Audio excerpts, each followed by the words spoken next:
आज हमारे घर पे आने वाले हैं कुछ गेस्ट। तो गेस्ट के लिए आप गैस करिए कौन है, हम नहीं बताएंगे, जब आएंगे तभी मिल लेना उनसे। और उनके लिए मैं बना रही हूँ आज, बता देती हूँ, पकौड़ियाँ। तो बहुत सारी चीज़ों की पकौड़ियाँ बनाऊँगी मैं, और बहुत ही बढ़िया बनाऊँगी, मज़ेदार डिफरेंट तरीके से बनाऊँगी, एकदम क्रिस्पी क्रिस्पी पकौड़ियाँ। पकौड़ियाँ वाला मौसम भी हो रहा है, तो इसीलिए सोचा कि चलो पकौड़ी बना लेती हूँ, गेस्ट भी खुश हो जाएंगे। और पकौड़ी बनाने में ज़्यादा मेहनत भी नहीं लगती है, सबसे बड़ी बात। तो इसीलिए हम लोग बनाएंगे आज पकौड़ियाँ विद चटनी, ग्रीन चटनी। बारिश का मौसम तो हो रहा है और लग रहा है कि थोड़ी बहुत देर में बारिश आ ही जाएगी। काफ़ी काले काले बादल मंडरा रहे हैं, तो मैं छत पर जाकर थोड़ा सा शूट किया। मैं देखती हूँ बारिश आ भी रही है कि नहीं। तो फ्रेंड्स, बारिश भी आ चुकी है, लेकिन मैं सुबह ही नहा ली आज, इसीलिए अब मैं नहीं नहा सकती हूँ। और मैंने अपनी बेटी को लगा दिया, जो काम मैं करने वाली थी, 3 दिन से वेट कर रही थी कि बारिश आए और मैं ये काम करूँ, यानी कि छत साफ करूँ। लेकिन मैं नहा ली हूँ, इसलिए मैं नहीं कर सकती हूँ, तो मेरी बेटी कर रही है आज ये काम। चलो अच्छा है, इस बहाने काम भी कर लेगी थोड़ा सा। तो फाइनली बारिश आ ही गई और बहुत ज़ोरदार वाली बारिश आई थी। मेरा बहुत मन था कि मैं बारिश में नहाऊँ, लेकिन मैं नहा चुकी तो नहीं नहा सकती। मेरी बेटी को झाड़ू पकड़ा दी, और वो हमेशा की तरह कैमरा मैंने ऑन कर रखा है तो बंद करने के लिए बोल रही है कि बंद करो। मैं कह रही हूँ नहीं, तो झाड़ू लगा। और देखो झाड़ू कैसे लगाती है। मतलब आजकल के बच्चों को कुछ करना ही नहीं आता है, सब कुछ बताना पड़ता है, अपनी तरफ से कुछ कर ही नहीं सकते हैं। बैठ के ढंग से लगा, बंद करने को बोल रही बार बार, कैमरे को बंद करो बंद करो। मैंने कहा चल तू साफ कर छत को अच्छे से पहले। मुझे इसको देख के ऐसा लग रहा था, मतलब इतना इरिटेट हो रही थी, मुझे लग रहा था जैसे झाड़ू ले लूँ, मैं खुद ही कर लूँ इस काम को, इतना मुझे लग रहा था अजीब सा। ये देखो कितना सुंदर सा पौधा है, ये मुझे बहुत अच्छा लगता है, ये हमेशा ऐसे ही हरा ही रहता है। यहाँ फिर मैं झूले पे आके बैठी गई थी, मैंने कहा चलो वहाँ से देखते हैं। और पीछे पीछे लूसी भी आ गई हमारी, वैसे नहीं आ रही थी, मैं आई तो मेरे पीछे पीछे आ गई है यहाँ पे नहाने के लिए बारिश में।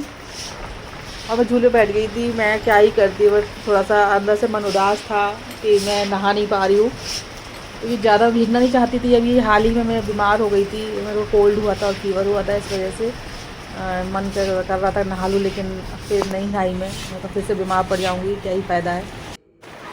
तो बारिश को देखिए, जैसा मैं चाह रही थी वैसी ही बारिश हो रही है, काफ़ी झमाझम बारिश हुई और बहुत ही, मतलब मैं क्या ही बोलूँ, मेरे अंदर से कैसा लग रहा था मुझे कि अरे मैं यार नहा ही नहीं पा रही हूँ। और सबसे बड़ी बात है, छत में खुद अपनी तरीके से साफ़ करना चाह रही थी, वो नहीं हो पा रही थी, क्योंकि काफ़ी काई लगी हुई थी छत पर, तो वह अच्छे से उसको साफ़ करना चाह रही थी। पर नेक्स्ट टाइम देखते हैं, नेक्स्ट टाइम बारिश आएगी तब मैं अच्छे से छत को साफ़ कर दूँगी और मैं नहाऊँगी भी। तो फ्रेंड्स, जो गेस्ट आने वाले थे वो नहीं आए हैं, कुछ ही लोग, मतलब जो मैं सोच के बैठी थी कि कौन कौन आएगा, वो लोग सब नहीं आए हैं। सिर्फ मेरा भतीजा और मेरी भतीजी ही आए हैं। और मैंने सोच के रखा था कि मेरे सब लोग आएंगे तो मैं क्या क्या करूँगी उनके लिए, बट वो नहीं आए तो मेरा मूड ना थोड़ा सा ऑफ हो गया। और जब मेरा मूड ऑफ हो जाता है तो फिर मेरा कुछ भी करने का मन नहीं होता है, क्योंकि अंदर से वो खुशी नहीं होती है मुझे, जैसे मैं चाहती हूँ वैसा नहीं हो काम, तो मुझे खुशी नहीं होती उस काम को करने में। इसीलिए मेरा अभी मन ऐसा ही है, तो मैं कर रही हूँ, क्योंकि करना तो है ही इसलिए। बट मेरा बहुत ज़्यादा, मैं एक्साइटेड नहीं हूँ अब इसको करने के लिए, कि नहीं, मतलब मैं बहुत ज़्यादा खुश हूँ। मैंने इसलिए जब वो एंटर हुए तो उनका वेलकम का वीडियो भी शूट नहीं कर पाई मैं, क्योंकि हमारा गेट जो था वो ओपन था और वो अचानक से आ गए, तो फिर मैं बारिश में उनको बाहर भेज भी नहीं सकती थी कि नहीं आप बाहर जाओ, मुझे वीडियो शूट करना है। तो ऐसा भी नहीं होता है, इसलिए वो आके बैठ गए। तो फिर मैंने कहा चलो अब छोड़ो, अब नहीं शूट कर रही मैं, अब जितना भी शूट हो गया उतना ही बस मैं करके एडिट डाल दूँगी। तो यहाँ पे मैं बना रही हूँ पकोड़े। तो मैंने सोचा था कि मैं अलग अलग तरह के पकोड़े बनाऊँगी, 4 से 5 तरह के। और मतलब मैंने बहुत कुछ सोचा था, जो कि अब मैं वैसा नहीं कर रही हूँ। पकोड़े तो मैं बना रही हूँ यहाँ पर, बट वैसे नहीं बना रही हूँ जैसा कि मैंने सोचा था। अब बच्चे हैं तो बच्चों की तरह के पकोड़े बनाए दे रही हूँ मैं यहाँ पर। तो यहाँ पे मैंने गोभी, आलू और हरी मिर्ची काटी है, हरा धनिया काटा है, और बस इनको मिक्स करके इन्हीं के पकौड़े बनाऊंगी। और बेसन डाल दिया है मैंने, यहाँ पर 3 कप बेसन डाला है मैंने। बाकी पकौड़े में जो मसाला पड़ता है वो डाल देंगे, हल्दी डाल देंगे, मिर्ची डाल देंगे, नमक डाल देंगे, और मैं इसमें थोड़ी सी अजवाइन भी डालूंगी। अजवाइन का टेस्ट बहुत अच्छा आता है इसमें, तो जब भी आप पकौड़े बनाएं तो अजवाइन ज़रूर से डालें। कुछ लोग इसमें जीरा और हींग भी डालते हैं, मैं भी डालती हूँ कभी कभी टेस्ट चेंज करने के लिए, जीरा और हींग भी डाल देती हूँ। तो दोनों ही चीज़ें अच्छी लगती हैं, आप जीरा हींग भी डाल सकते हैं, अजवाइन भी डाल सकते हैं, कुछ भी डाल दो दोनों में से। दोनों ही चीज़ों से ये बहुत अच्छे लगते हैं, बहुत अच्छा टेस्ट आता है पकौड़ों में। तो यहाँ देखिए मसाले डाल दिए हैं मैंने, और ये नमक टेस्ट के अकॉर्डिंग अपना नमक ऐड कर लीजिए इसमें, और थोड़ा थोड़ा पानी डाल करके इसको मिक्स करना है। तो मैं इसको हाथों से ही मिक्स करूँगी क्योंकि थोड़ा सा ज़्यादा ही है ये सब बैटर, तो इसलिए हाथों से ही करूँगी मैं। और अच्छे से इसको कोटिंग करनी है बेसन की पूरे, बहुत ज़्यादा इसको पतला नहीं करना है, सिर्फ कोटिंग करनी है हमें। तो बस इतना सा ही पानी डालना है, और ये देखिए हमारा बैटर अच्छे से तैयार हो गया है। तो अब हम क्या करेंगे, कढ़ाई में ऑयल हमने गर्म कर लिया है, और अब हम इसमें सबसे पहले मैं इसमें गोभी के पकोड़े बना लेती हूँ। तो निकाल के सबसे पहले मैं गोभी डाल रही हूँ इसमें, और गोभी के पकोड़े बनाने हैं, और इनको तब तक सेकना है जब तक ये अच्छे से क्रिस्पी ना हो जाए। क्रिस्पी होते हैं तभी पकोड़े ज़्यादा खाने में मज़ेदार लगते हैं। तो अभी देखिए आपको दिख रहे होंगे कि कितने क्रिस्पी हो रहे हैं, कितने बढ़िया से सेक रहे हैं। और ये स्पैचुला, बहुत सारे स्पैचुला मैंने मंगाए थे, उसके साथ में आया था, और मुझे पता नहीं था क्या यूज़ है, मुझे अभी तक नहीं पता था इसका यूज़ क्या है, बट मैंने इसमें यूज़ कर लिया और बहुत बढ़िया यूज़ हुआ इसका। अच्छे से इससे पकोड़े जो है वो टर्न हो गए थे, तो मुझे ये भी बहुत अच्छा लगा, ऐसा काम यहाँ पे आ गया। तो पकोड़े बहुत अच्छे से क्रिस्पी से तैयार हो गए हैं। तो अब ये तैयार हो ही गए, तो इनको हम निकाल लेंगे एक प्लेट में, क्योंकि जब बारिश होती है ना तो गर्मा गर्म पकोड़े खाने का मज़ा ही कुछ और होता है। तो अब देखिए एकदम बढ़िया से क्रिस्पी तैयार हो गए हैं पकोड़े, और इनको निकाल लेंगे हम एक प्लेट में। ये देखिए देखने में कितने मज़ेदार लग रहे हैं। सारे पकोड़े मैंने निकाल लिए यहाँ प्लेट में। कब से सोच के बैठी थी मैं कि बारिश होगी तो मैं पकोड़े बनाऊंगी, बारिश होगी तो मैं पकोड़े बनाऊंगी।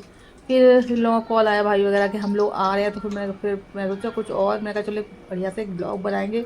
और बहुत सारी प्लानिंग करी थी मैंने कि मैं ये भी करूँगी वो भी करूँगी, लेकिन सारी प्लानिंग पे पानी फिर गया मेरे। अभी देखिए यहाँ पे मैंने गोभी के पकौड़े बना लिए, अब मैं आलू के पकौड़े बना रही हूँ, और यहाँ पे बना रही हूँ गर्मा गर्म चाय।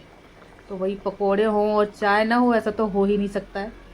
तो एकदम बढ़िया सी चाय बन रही है यहाँ पर, और मैंने बनाई है इसके साथ हरी चटनी, हरे धनिए की, हरी मिर्ची की तीखी सी चटनी। तो बस अब देखिए मज़ा ही आने वाला है ये सब खा करके। चाय भी हमारी रेडी हो ही गई है, और पकौड़े भी हमारे रेडी हो गए हैं। तो हमारा बढ़िया सा नाश्ता रेडी है। मॉनसून स्पेशल नाश्ता बोलेंगे इसे हम, मॉनसून स्पेशल नाश्ता बनाया है आज मैंने। और मैं थोड़ी सी यहाँ पे हरी मिर्ची फ्राई कर लेती हूँ,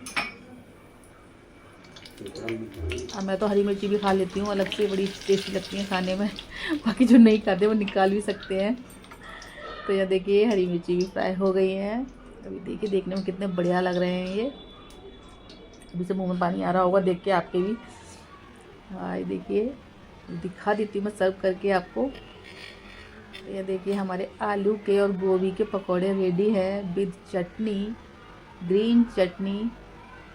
मेरी फेवरेट भाई ग्रीन चटनी, मैं तो ग्रीन चटनी से ही खाती हूँ जब भी कचौड़ियाँ या पकोड़े या मंगोड़े जो भी बनाती हूँ, तो बस ग्रीन चटनी के साथ ही खाती हूँ, क्योंकि मुझे उसके साथ ही चाहिए। मुझे सॉस वगैरह नहीं पसंद आते हैं ज़्यादा, मैं नहीं खाती सॉस के साथ में, मैं चटनी के साथ ही खाती हूँ। तो ये मेरी फेवरेट है।